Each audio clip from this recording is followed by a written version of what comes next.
digital nomad.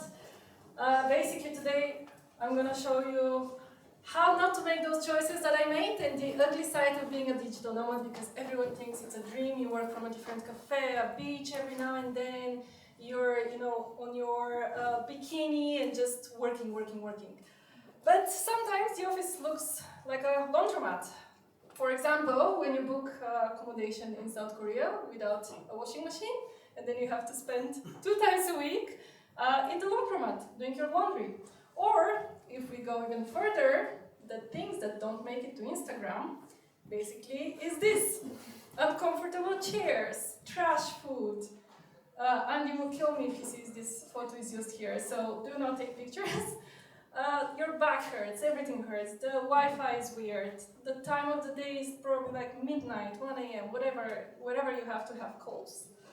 Of course, it's an adventure, I cannot lie. Like, we've been to amazing places, like crossing South Korea by bicycle, or spending a winter season in Japan or Georgia, or hiking in Canada. It's a really good lifestyle, but maybe it's not for everybody.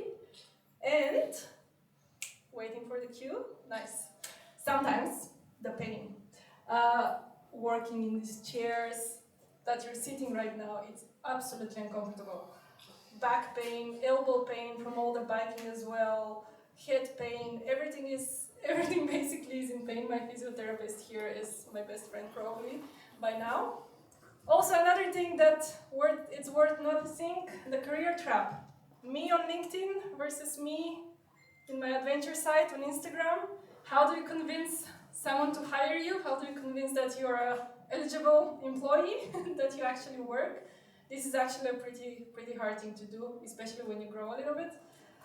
And at the moment, I do have a job. I work for a Canadian company. Before that, I worked for an Australian company. So time zones are super different. Keeping a schedule is completely different with different time zones. So yes, this juggling through a career and professional development is quite a challenge. Of course, lost routine. Living in different countries for 2 months at a time, 3 months at a time, you kind of get used to some new routine, and then you have to move the country, you go to the next routine. Health, workouts, just building relationships. It's different every time, but we choose it, right? Sometimes also the labels are pretty harsh. Maybe you've seen them, maybe you think them, but in many places, digital nomads, tourists as well, are not very welcome. So we sometimes also feel that. And if we go further, I'm pretty fast at this, I love it.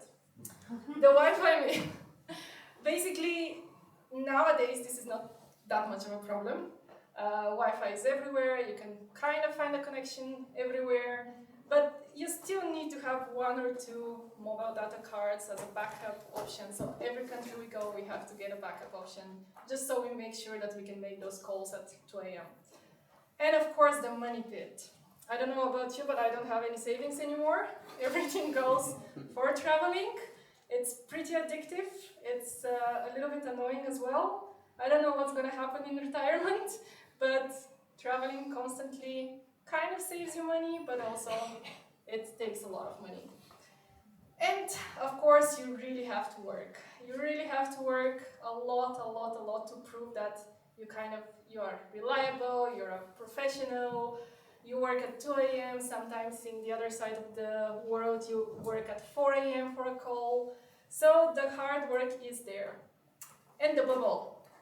The bubble is quite small. If you've been to Bansko in the digital nomad world, you probably know.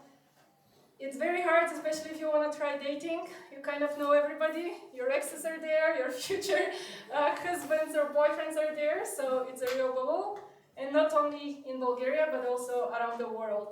There's probably like 5 places in the world where digital nomads go and kind of like move from summer to summer. So Chiang Mai, Seoul, Japan, or Canary Islands. Just those places are where you will meet the same people, basically. The family. This one is empty because I still don't know how to explain to my parents what do I do. How do I make money? Do I get paid somehow? So yeah, nothing else to say. How do you explain to your parents that you just travel all the time? What's happening with you? And of course, my own paradox, home paradox, basically. I do have cats. So how does that work with me being outside of the country for 9-10 months of the year? I became a professional cat sitter finder. So I have people living in my apartment all the time when I'm gone, because they're also digital nomads maybe. We know each other, maybe not, but they come and take care of my cats. And of course, I love coming back home. I love being here, but after 2 weeks, basically I just want to go somewhere new, somewhere else. And this constant searching for something new and something exciting, it's a weird feeling. It's a weird feeling, especially if you want to stay in one place.